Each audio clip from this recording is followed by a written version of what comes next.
Hi there, welcome to our second episode of .in domain names. Again, my name is Suresh, and my history with domain names goes back to 1998 in the May of 98, when I first came across what it takes to register a domain name. So my interest peaked, and I started registering names that made sense to me at that time. And most of them was related to the industry I was working in. I was an engineer, I was working in the automotive industry. So I picked up a few names that related to the technologies that I was working in. And in hindsight, that wasn't a great strategy, but I should have gone wider and found more names. But uh, so that was how I got started in 98. And right about September of 98, I incorporated my business, and I decided to do something in relations to a job board online, similar to what we see nowadays at Monster and Nowcree.com, for example. So something very similar but more niche. And so I decided to create job boards in different niche areas. And so I picked up names like ChemistryJobs.com, MaterialsJobs.com, WeldingJobs.com, and so forth. And so that was the idea at the time. So this was early 1999, and so that was exciting. I was really excited to pick up some of these domain names and get the business going and get an online website going. So that was how I got started. Now, obviously, we had the 2001 .com crash, which really pushed a lot of companies back, and a lot of the names, a lot of the companies were obviously didn't make a lot of sense. The only reason they were valued was because of the .com. So the companies that made sense continued on even after that. So now that the way I got started, I realized that I was a few years late. If I really got into domaining in 95 or 94, some really premium domains were being picked up. What are those premium domains? Those typically what I consider premium domains are generic one-word domain names.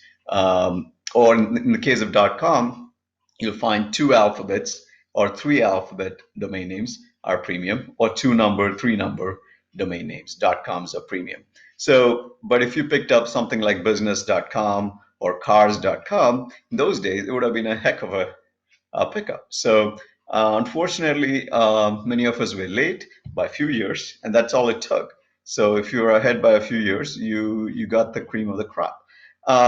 Having gone through that experience really helped me to understand what makes to have a great domain name versus a good domain name versus an average domain name. So here comes in 2005 when .ins were being released, and I realized that this was the time, and clearly India was in a way up, was going to go up, and the economy was improving. Clearly from where I came from India, and in those days versus what was going on in 2005, things have changed dramatically, and it was only going to go up. And so when it came out in 2005, I realized I need to pick up many of the generic domain names that were available. And so I was right there in line to pick those up. So whatever was available and whatever I could think of, I was able to register a few of those. And clearly, I was quite happy with what I registered. My strategy was purely product and service related names, and that's what I focused on. So if I could get a product related name or a service related domain name, that would be perfect. And ideally, this is where I want to talk a little bit about cyber squatting and trademarks, etc. Because one of the common questions that people ask me is, when you're into domaining, people automatically assume that every domainer is a cyber squatter. Cyber squatter is real; it exists. Those are people who actually register domain names for purely taking advantage of somebody else's trademark, and that's clearly a violation. So whether you register the names of celebrities or register names such as Google this or Yahoo that or Facebook this or anything that you're taking somebody else's trademark and creating a name and calling it your domain name, that doesn't work. So that's not a very smart move. If you're a new domainer, you need to avoid that. And if you don't know about domaining, Look up.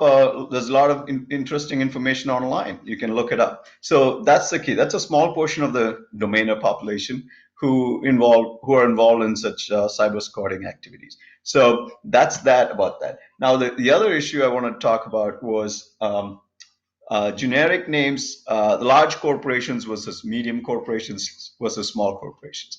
The strategy for large corporations, particularly for India, large corporations have tons of resources. So they usually have a .com for their brand. They have keywords in .com typically.